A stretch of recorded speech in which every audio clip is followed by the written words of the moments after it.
It's good to know that DepEd supports the institutionalization of this bill, specifically values education subject.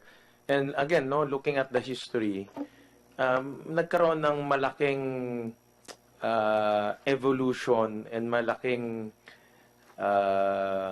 changes pagdating sa pagduduro ng values education.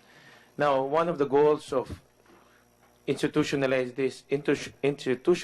this through law is to give it stability. Pag sinabi natin isang oras yan. No? Hindi nyo pwedeng palitan yan because it's by law. And pag sinabi natin ito yung mga components ng values education, that will be the basic components of values education.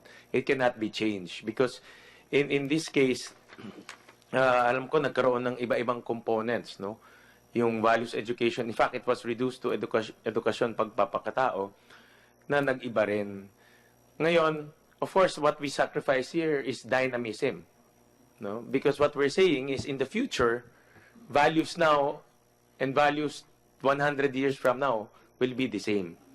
It means it's universal and will be the same. So that is the consequence of a legislated values education system.